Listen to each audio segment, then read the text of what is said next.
সকাল বন্ধুরা। তো এখন বাজে 10:30। এখন আমরা যাচ্ছি হসপিটালে। আজকে ডাক্তারকে রিপোর্ট দেখানো আছে। তো সঙ্গে থাকো, দেখতে থাকো। যতটুকু পারি শেয়ার করবো, না পারলে তো করতে পারবো না, ঘরে এসে তোমাকে জানাবো। তো চলো যাই হসপিটালে, দেখা যাক কি হয়। যতটুকু পারি তোমাদের সঙ্গে শেয়ার করবো। রাস্তার আজকে তোমাদেরকে দেখাবো। আমরা যেখানে থাকি সেখান থেকে 5 মিনিটের রাস্তা, অটোতে যেতে হয়। প্রথম তো চিনতাম না চিনলে গিয়ে। তো 1 বছর আগেকার সেই ব্লগটা আমার ছিল, তখন এরকম হয়তো আমি ভিডিও এডিট করতে পারতাম না, সব কিছু মতন শেয়ার করতে পারি। আর তখন আমার কি বলতো, আমি 7 মান্থ প্রেগনেন্ট ছিলাম। এই অবস্থাতে আমি আমার তোমার দাদা ভাইকে নিয়ে চেন্নাই গিয়েছিলাম। তখন আমাদের এমন পরিস্থিতি ছিল, আমাদের পাশে দাঁড়ানোর মতো কেউ ছিল না। তো তখন আমি আমার অসুস্থ ছেলেটাকে রেখেই চেন্নাই গিয়েছিলাম। ওর প্রচণ্ড অসুস্থ, কি জ্বর ছিল, জ্বর কিছুতেই কমতে ছিল না।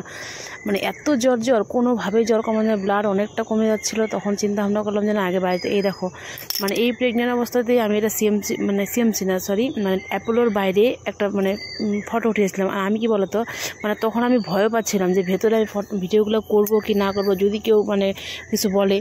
আর তখন না, এই অবস্থাতে শরীরের এত কন্ডিশন খারাপ, সেই অবস্থাতে আমি কী করে ভিডিও করি।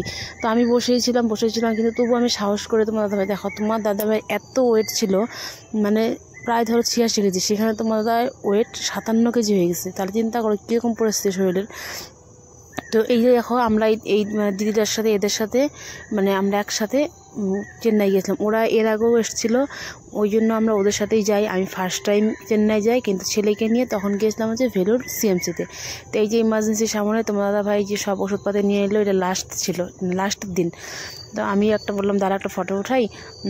তোমার এত ভিড় না, সেখানে না ভিডিও করার মতো কোনোই হয় না। তো এই দেখো, আমি ইমার্জেন্সি নিচে বসেছিলাম, আর তোমার দাদা ভাই ডাক্তার দেখাতে গেল। ডাক্তার কি যে মেন হচ্ছে কিডনির সমস্যা। আগে তো সুগার স্পেশালিস্ট দেখানোর পর সব টেস্ট করার পর ওর হচ্ছে কিডনির সমস্যা।